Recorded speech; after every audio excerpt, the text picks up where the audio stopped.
Ganó, y sin embargo, algo se rompió. En 2014, Canelo Álvarez abandonó el ring con los brazos arriba y el rostro serio. Oficialmente, venció a Erislandy Lara. Pero si miras bien las imágenes, si escuchas el silencio incómodo del público, entiendes lo que realmente ocurrió. Fue una victoria sin aplausos, un triunfo que nadie celebró. Porque esa noche, aunque su nombre fue leído como ganador, Canelo descubrió, sin admitirlo, su talón de Aquiles. Y lo ignoró. Pero los fantasmas que uno no enfrenta siempre regresan. Y si te dijera que esa misma noche marcó el comienzo de una caída invisible que solo explotaría ante millones años después en la pantalla de la Netflix, ¿estás listo para ver la victoria que encendió la mecha de su derrota más humillante? Año 2014.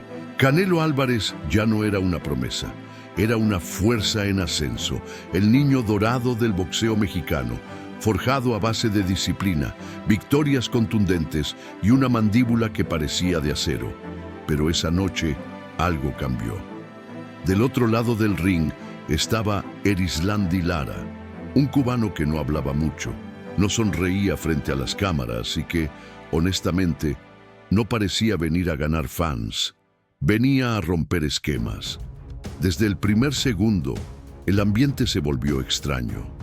Lara no retrocedía, desaparecía. Canelo lanzaba combinaciones y de repente su rival ya no estaba ahí. La escena se repetía como una coreografía perturbadora. Jab de Lara, paso lateral, distancia dominada. Jab de nuevo. Canelo apretaba el paso, aumentaba la presión y volvía a fallar, una y otra vez. Los números al final del combate parecían balanceados y los jueces, divididos, otorgaron la victoria a Canelo. Pero algo no cerraba. La sensación era otra. En las redes, en las mesas de análisis, en los pasillos del MGM Grand, no ganó con claridad. Lara lo anuló. ¿Estamos viendo lo mismo que los jueces? Era como si el boxeo se hubiese mirado al espejo y no reconociera su reflejo. Pero aquí viene el detalle más revelador. Canelo nunca quiso hablar de esa pelea. Nunca la defendió con fuerza, nunca la celebró con orgullo, solo la archivó y siguió adelante. Como si eliminar el recuerdo fuera suficiente para eliminar la debilidad. Pero eso no funcionó. Porque esa noche no fue solo una lucha cerrada, fue el nacimiento de un patrón. Lara representaba un tipo de rival que Canelo no sabía descifrar. Frío, técnico, calculador. No era una guerra de fuerza, era ajedrez con guantes. Y Canelo, por primera vez, no sabía jugar. Entonces, ¿qué hizo? Guardó silencio. Se enfocó en lo siguiente, en más cinturones, más victorias, más gloria. Pero bajo todo eso, una pregunta latía en silencio desde aquella noche. ¿Y si Lara tenía razón? ¿Y si lo que pasó en 2014 fue solo el comienzo? ¿Será que la historia estaba destinada a repetirse? ¿Te atreves a ver lo que viene después? Durante años, Canelo construyó un imperio. Cada pelea era una afirmación, cada cinturón una respuesta. Dominó categorías, pulverizó estilos, enfrentó a campeones duros, a noqueadores, a leyendas, y salió con el brazo en alto. Era la imagen de la evolución constante, el rostro del boxeo moderno, pero había algo que nunca cambió, algo que no salía en las estadísticas.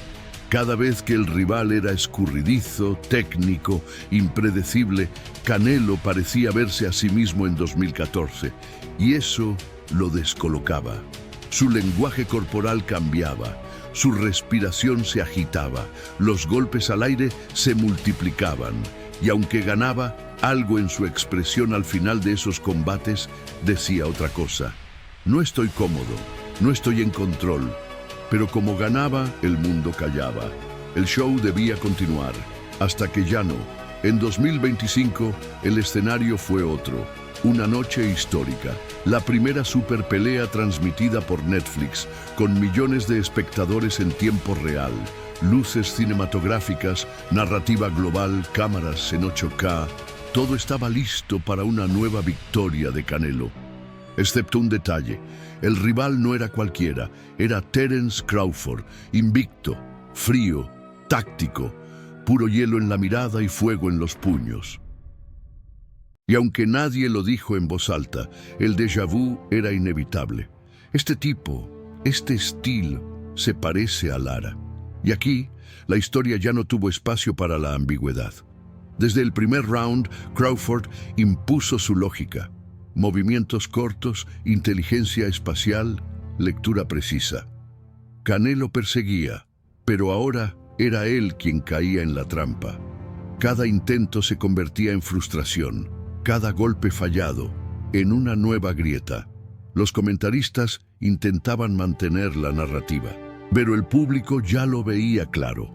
La misma sombra de 2014 había regresado, solo que ahora tenía nombre, foco, millones de testigos y un desenlace inevitable. Y mientras los rounds pasaban, la pregunta flotaba en el aire como un golpe que nunca se lanza. ¿Cómo se enfrenta un fantasma cuando ni siquiera sabes que te está persiguiendo? ¿Quieres ver lo que pasó cuando ese fantasma se hizo carne? Entonces, quédate, porque lo que viene a continuación es brutal. Crawford no vino a imitar a Lara, vino a vengarlo. Cada movimiento suyo parecía una versión corregida y amplificada del fantasma de 2014. Ya no eran solo desplazamientos laterales, eran esquemas, ya no eran jabs sueltos, eran patrones, ritmos, fórmulas. Crawford no solo esquivaba, predecía, no solo golpeaba, castigaba, no solo controlaba la distancia, controlaba el tiempo. Y mientras Canelo se lanzaba con todo lo que lo hizo leyenda, el ring parecía achicarse, como si cada paso que daba lo acercara no a su rival, sino a su pasado. Un pasado no resuelto, un capítulo sin cerrar, un error que quiso enterrar con títulos, pero que estaba vivo, muy vivo. Round tras round, la narrativa se invertía. Canelo, el cazador eterno, se volvió la presa. Y lo más duro no fueron los golpes, fue ver cómo el mismo patrón se repetía, esta vez ante millones de ojos que sí sabían lo que estaban viendo. Los comentaristas antes cautos ya no podían evitarlo. Esto es una clase táctica. Canelo está desconectado, no tiene respuesta. Era como si el boxeo, como deporte, como arte, como historia, le estuviera cobrando una deuda pendiente. Porque Lara fue la advertencia y Crawford la consecuencia, y eso duele más que perder un cinturón. Duele porque Canelo no perdió esa noche el combate, perdió el relato. Por primera vez, su legado no lo escribía él. Y eso es lo que verdaderamente asustó a todos. Oscar de la Hoya lo dijo sin anestesia, no era el mismo, fue psicológico. Y tenía razón, porque en el boxeo, lo que no aprendes, lo repites, y lo que niegas se transforma en destino. Entonces, te pregunto, ¿qué se supone que debe hacer un campeón cuando su peor enemigo es su pasado reflejado en otro cuerpo? ¿Quieres saber cómo este ciclo termina? ¿O si alguna vez terminó? Entonces quédate, porque lo que vas a descubrir cambia todo. ¿Y si nunca fue sobre ganar o perder? ¿Y si desde 2014 lo que estaba en juego no era el récord, sino la capacidad de escuchar el propio eco de la derrota? Porque esa pelea con Lara fue más que una noche tensa. Fue un espejo, un reflejo táctico, emocional, mental, que Canelo miró por un segundo y luego evitó mirar por años. En vez de enfrentarlo, lo ocultó. Lo cubrió con títulos, con knockouts, con estadios repletos, pero no lo resolvió. Y lo no resuelto regresa, siempre regresa. Y lo hizo en forma de Crawford. Terence no solo fue un rival más, fue el resultado lógico, inevitable, de una historia mal cerrada. Y eso es lo que nadie se atreve a decir con todas sus letras. La derrota de Canelo ante Crawford no comenzó en 2025. Comenzó en 2014, en silencio, en medio de los aplausos que sonaban vacíos. Porque el verdadero golpe no vino de un guante, vino de una decisión. La decisión de no evolucionar lo suficiente, de no volver atrás, estudiar ese manual llamado Lara y reescribir su estrategia emocional. Ahora el público está dividido. Los foros arden. Es el final de una era, un nuevo comienzo, una caída o una pausa. Pero hay algo más profundo aquí. Una grieta que no se arregla con otra victoria. Una pregunta que aún no tiene respuesta. ¿Puede Canelo mirar esa noche de 2014 con honestidad y usarla como trampolín para su redención más grande?